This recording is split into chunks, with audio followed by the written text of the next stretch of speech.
favourite finds from the foreshore. They're all tin glazed earthenware, which is also known as Delft, from Holland, where obviously a lot of pottery was produced. The body is earthenware, and it is fired to a biscuit state, and then it is decorated by hand, a very freehand decoration normally, glazed with a tin glaze. The glaze, when fired, is actually very easily chipped, and this is one of the issues with this pottery.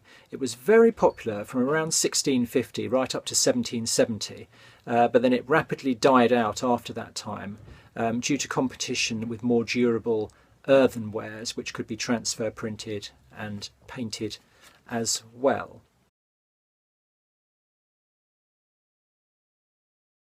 Whether a piece of Delft is actually a Dutch import made in Holland or made in London. There were a lot of Delft factories in London, some of them actually on the Thames and Southwark and other places. But also Dutch painters and potters came over and worked in this country, and also the English potters were imitating Dutch designs, so it's very difficult to tell whether a piece is actually made in Holland or made in England, made in London. Certainly the earlier styles, the blue painted styles, decoration, were imitating Chinese export porcelain, and Delft was a cheaper option than the expensive porcelain which had to be shipped in from China. And you can see a few pieces here. The piece with the flower at the very top of the display is decorated in the Wan Li style of Chinese decoration, and this would be 17th century. Mostly blue decoration, but other colours were used, and also polychrome, where they used lots of colours, very attractive designs.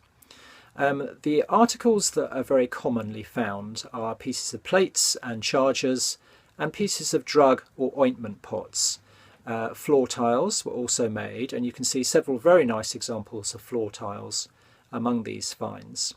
Floor and wall tiles were also made. They made both in London as well as importing them from the Netherlands.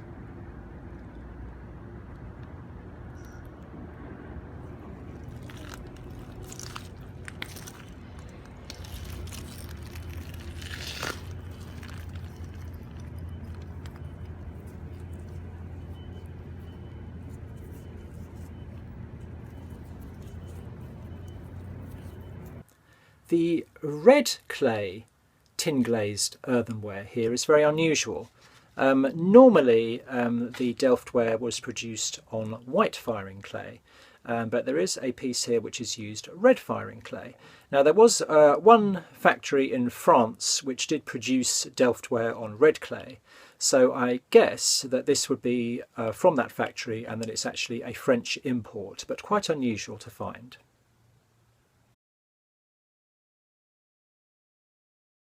This will date to around 1650 to 1750, that sort of period.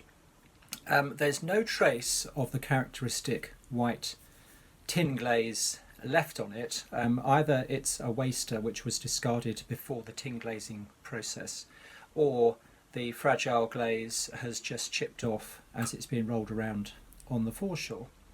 But the form is very distinctive. The rim is missing, but you can see just the hint of a groove just below where the rim would be, which would be for securing a cloth or paper, a waxed paper closure which would keep your contents safe. So these would be used in the home or in the pharmacy.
is a bit of a mystery piece, and I would love to know more about it. It's gone to the Museum of London for the Fines Liaison Officer to examine it.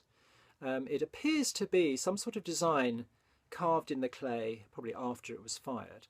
The fabric is very much like post-medieval Spanish oil jars, so it could be that, but it could be a number of other things as well. You know, maybe a Roman amphora, or even part of a medieval tile, that sort of thing. So the jury is out, but it'd be very interesting to see what the final verdict is on this interesting piece.